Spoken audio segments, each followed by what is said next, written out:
Salutations and welcome to Tinkering About, the weekly review series where I go over some pretty damn awesome games for you guys to check out and hopefully support and play, because that's why I'm reviewing them. This week I'm going to be going over a game called Godus, which is a God-style video game which is being developed by 22 Cans. It's an independent company, and it's also being designed by Peter Molyneux, the guy that did the whole, the Fable trilogy, the thing where you played as a kid whose sister was nearly killed and then you were a prince whose brother went mad, all that dandy stuff. And Stephen Fry, and it was pretty good. However, I'm going to have to put out there right now, just so that you guys know what to expect, as I'm sure you already know from the length of this Tinkering About, this is going to be a pretty long review. Because there is so much in this game to cover, I am not going to be able to go over it all if I don't set myself some guidelines and an ending point. Because, to me, I would love to review everything, but I don't want to give away so much that you know exactly what to expect. I want you to go in here and still have some surprises on the way that is going to make you think, oh, well, damn, I didn't do that, or, oh, I'm glad I did this. So that you can play it the way you want to play it, and you're not being influenced in any way by knowing what's coming. But, all of that aside, let's get on with the review, shall we? Part 1. Sculpting. Alright, sculpting. Sculpting is a very relaxing feature of the game, that's for sure. It's simple and it's smooth. You could also call it landscaping, and it's the feature that allows you to shape the layers of the sand, or just the world, pretty much. But higher layers will require you to unlock them, and when you get to those layers, they're going to cost belief to sculpt, which I'm going to get to later on. But it's not just the higher layers, it's also the lower layers. Currently, the only layers that you can sculpt for free are the sand ones, which I believe are these 3, maybe this one as well. So, say these 4 here, and the 2 below the sea level. That's all that you can sculpt for free. So, if you'd excuse me for a minute, I'm just going to sculpt out this sand here to these people and save their lives from drowning. Oh, look at that. They're all happy and they're having a bit of a snuggle. And since they've just seen me sculpt the land, they now pointing up to me and it says, your followers are safe, they now see you as a god. So I am now a god to them. Alright, and these are my first followers of the game. Now that my followers are safe and they're a decent way inland, as you can see here, they are now looking for a place to call home, or in other words, the Promised Land. And I'm going to lead them to the Promised Land by sculpting the land in that direction so that they have a path to take. The Promised Land in question is where you're going to build your civilization. So, if I just lead them over here, close this little thing, hang on, and sculpt this out a bit so that they can get down, and then bring this sand around. There we go. You don't have to fill it out completely, just enough so that they can walk, but yeah, I like to do that. Bring that out. Now they can get up there. And you can press Q and E to rotate the map, so you can get a better view of these places. See, here we go. Closing all this off, bringing this out so they can get up here. Bring this out. Now we've got to bring this over here. Then we've got to go over here fast, because they are running at light speed. Or close enough. Ooh, this is too ugly for them. Yeah, look at all those flies. This stuff on the ground here I'm going to get to in a little bit. And here is the Promised Land. This is where you are going to start building your civilization and getting more followers. And don't they just look so happy with all their birds? Part 2. Building your first abode. Where you're going to breed. Alright, as you can see here, the 2 followers that I rescued earlier have made themselves a little tent, or, in this case, a very, very simple abode. But they'd like to breed and expand. Breeding. And the only way they can do that is if we sculpt the land and clear away some obstacles to make way for more abode. Now, one of the obstacles in question are these rocks. Trees are obviously also going to be an obstacle, but these rocks are the immediate one. And rocks are a brilliant store of belief. Like I said, we'll get to belief later. But you don't want to destroy too many of them, because later on, you're going to be given a card which causes them to yield a lot more belief. So you want to be sparing and keep some rocks on the sidelines, like on top of hills, and just off to the side a little bit, out of your way, so that you have them on backup, just so that you can top up your belief when you need to. Alright, now that I've cleared away those rocks, you can see that there's an outline that's been scribbled there for a plot, which is where I can build another abode. Now, if you look above this little tent right here, you're going to see a blue pip, which indicates that a builder is ready and waiting to go and work for you.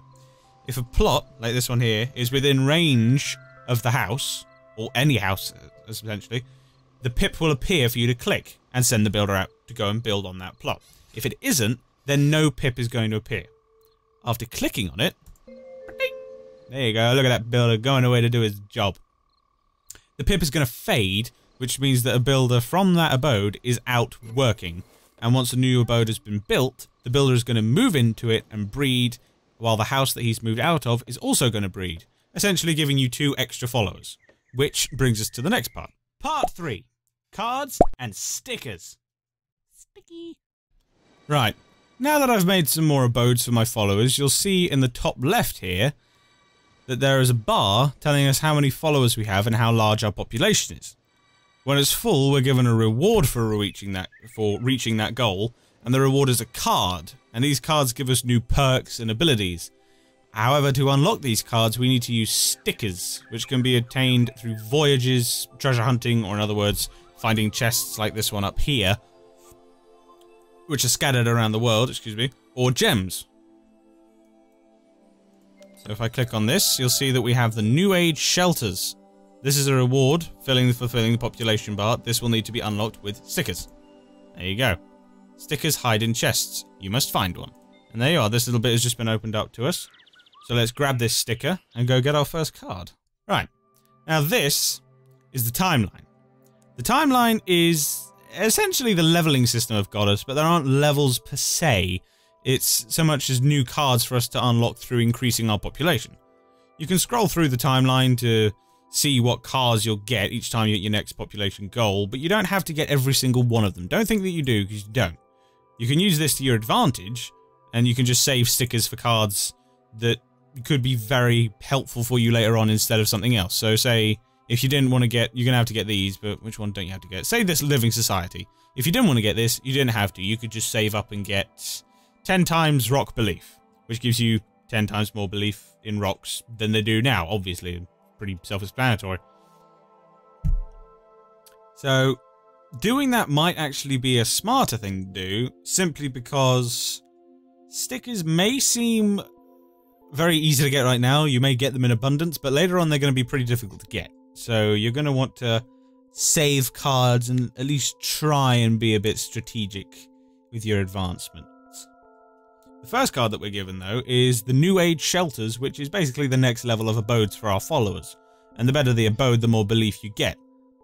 So, let's drag this sticker onto it. Or close that first.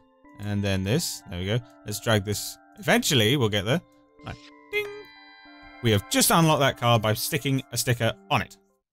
Right. Now that they have a larger abode, these followers are going to start generating, eventually, more belief.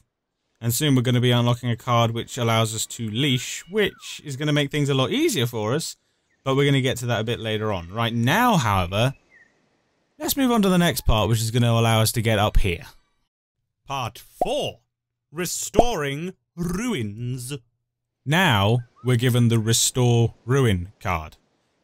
This will allow us to direct our builders to restore various ruins around the world, and there are quite a few routes that you can take to get to some ruins. However, some routes are going to require more resources, but the more followers you put into restoring a ruin, the faster it's going to get built. These beacons are scattered around the world for you to find and repair, but they aren't the only ruins that you're going to find. There are many types of ruins in Godus, and some are hidden beneath the landscape. But when you have unlocked the Restore Ruin card, you can repair absolutely anything, including destroyed houses, or just anything, basically. And there we have it. If I click on this beacon now, it should reveal to us this black and grey area up here. Or black and white, rather. And there we have it. We've opened up a whole new area with some chests, some more places to live. And this is absolutely brilliant. However, the next part of this review is probably the most important part. So pay attention, because this is what I've been going on about. Part 5. Belief! I believe. We have finally unlocked belief. You know, that thing that I've been going on about since the beginning of the review. Belief is possibly, in fact no, I'd probably say it is, the most valuable resource in Godus. It's going to allow you to use some god powers, which you get later on. It's going to allow you to sculpt layers that are both higher and lower than the sand layers. And the more you have, the more powerful you become. The main way to gather belief is to leave your followers in their abodes to generate it while you're either away from the game, so you have it closed, because this game does still run while it's closed down and the computer's off, which is a beautiful thing. So you can leave them to generate it while you're away, or while you're on a voyage, and that's something I'll get to later on. When the belief orb in the bottom left corner of the screen is pulsing, it means that you have uncollected belief. So if I just click here, I just collected some belief. However, if you remember the word I said earlier, which was leashing, leashing applies to absolutely everything. So if you listen to me leashing this, there you go. You can click and drag and get belief points from all the houses in that way instead of having to faff around and click on each individual house all the time. Now, as you can see right here, we can now sculpt grass, but it costs belief. If you look at the belief number in the bottom left, you're going to see it go down when I sculpt this grass. Abodes that you build on grass will generate more belief for you. Not a lot more, but still more. But don't forget, it's not a very good time to try and sculpt something that's all the way up here. Because not only do I think you can't yet, I don't think you even have the ability to, but it is going to eat up your belief so quickly. Just taking away a little tiny bit of these layers, even this topmost layer right here, just taking away that little bit is going to take away hundreds of belief points.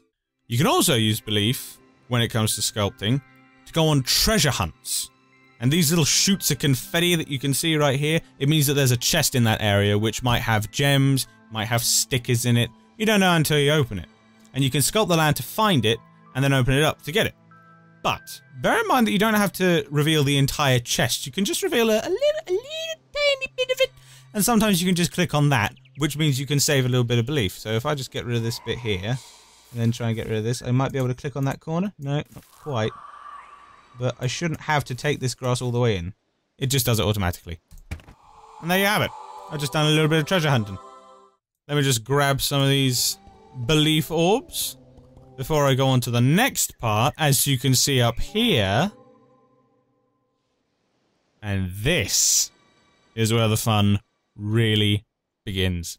For me, anyway. Part 6. The Pit of Doom. Now, before I get on to the Pit of Doom, it's such a glorious name, I absolutely love it. Let me first remind you about the cards.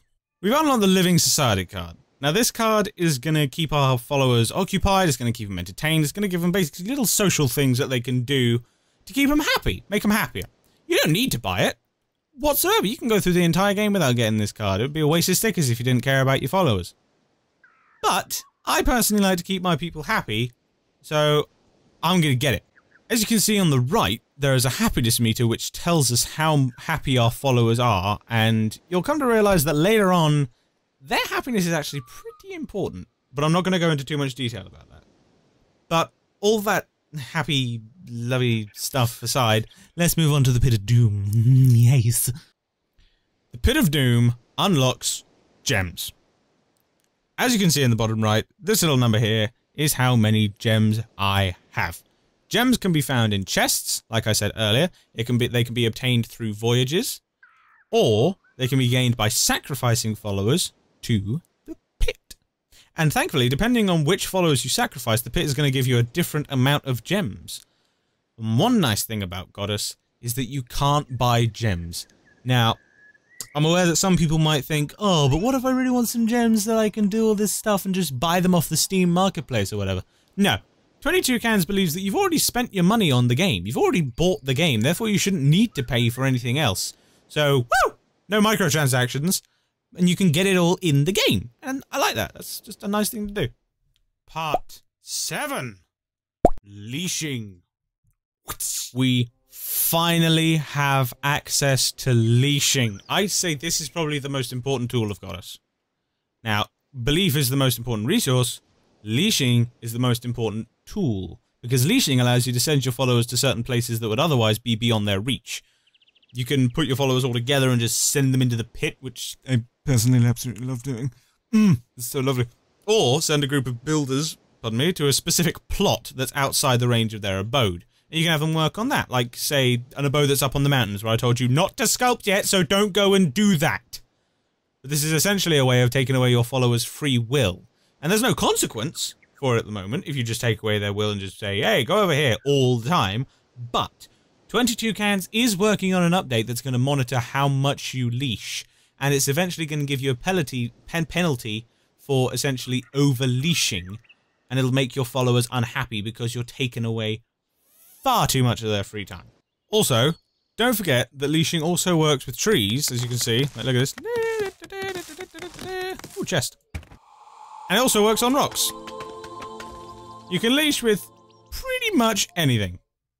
Part 8. Voyages! Alright. Now, we are on to voyages. The things that I've mentioned, I think, in the last 2 parts of this review. Maybe 3. Who knows? Maybe it was even 4. I don't remember. Voyages are a completely separate minigame. The point of voyages is to assign your builders various jobs and keep your civilization busy while you're on a voyage so that you can come back and know that progress has been made. They're a brilliant way to pass the time while you wait for things to get done. So look here, I've got some people building some stuff on the grass. I've got all these plots right here. But I'm going to tell these people they're out of reach. So okay, they can't do that. Yeah, but so this is just a great way to leave your civilization sort of in capable hands. You know that they're doing stuff while you're gone. So let's go on a voyage. And I'll show you a little bit more about what I'm talking about. Alright, each voyage you take is going to give you a different reward at the end of it, such as more stickers, belief, gems, and later on you're going to get some of the more advanced resources.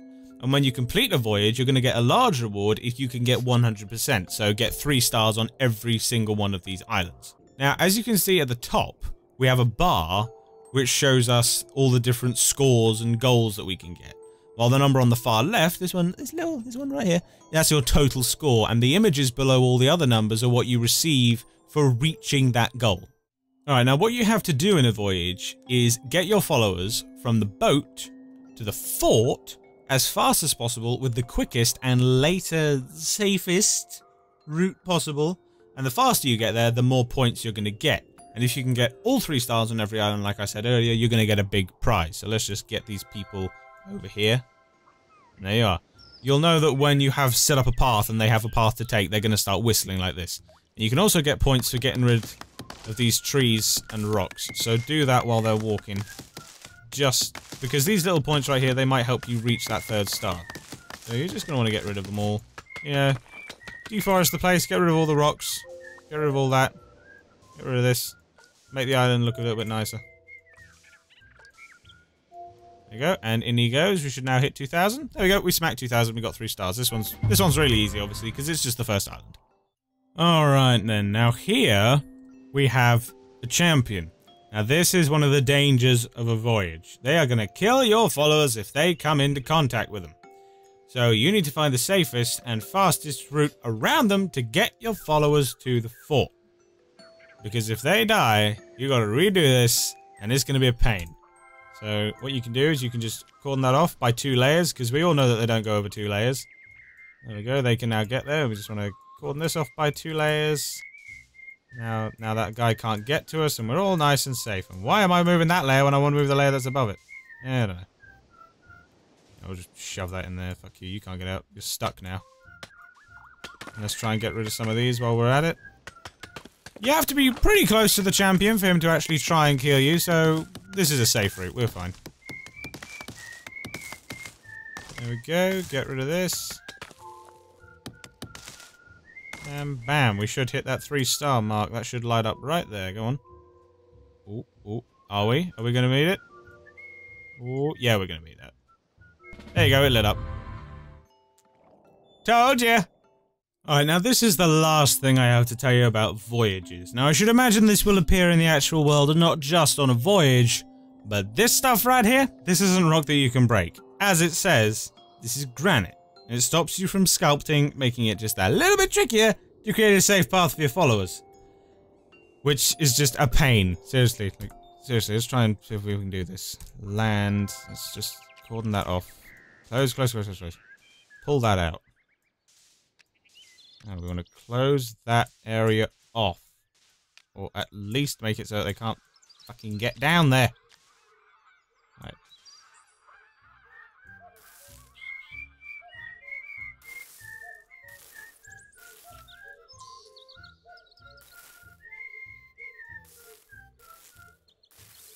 Oh no. Oh no, they're gonna die! They're gonna die! Yeah, see what I mean? We can revive him. He's been revived. He's now on his way. This means that it's going to be a little bit later. See, that was just about a safe path. Only just. I don't think we're going to hit the 3 mark. I hope we can. Oh, we already have. We've already hit 3 stars. There you go. Which means we are now going to get the ultimate prize, which for this voyage is a resource sticker, which I think fully fills a bar of any card. Or at least fills it by a lot. So as you can see, look, we hit it, victory, sail on. And there's the special key. There it is, not key, sticker. There's the special sticker. Voyage complete! You completed the event. Woo! We're amazing. Yes, we are. Babies just got born. Well, I dare say that that pretty much concludes my review of Godus. I hope it was enough to get you all interested in it. It's currently available on Steam as early access, so if you like what you see, go grab it and have some fun, because it's a very enjoyable and addictive little game. It's one of those games you can just hop onto before you go to bed, collect some beliefs, set your builders to do something, go to bed, wake up in the morning and carry on, and then get on with your day. And it's something you can just leave running, and that's something I really like. The fact that it can just work in the background and you can just pop on, pop off, or stay on it for a long time if you choose. It's entirely up to you, and I absolutely love that factor of the game, and I'm extremely happy that I have it. It's a brilliant game, and I highly recommend that you go check it out. Yeah, that's pretty much it, actually. I genuinely can't think of anything else to say. There's plenty more I could say, but I'm not going to, because this... I've been recording this for just over 3 hours. And what you're seeing right now, I don't know how long the final video is going to be. I've had to cut some of this out. And... I'm going to say I'm glad I'm done with the review. But I'm definitely going to keep playing, because this game's brilliant. But anyway, that is all for me, from me for now. There you go. And I shall see you all on Monday for another video, and until then, stay awesome, and I love you all. Bye!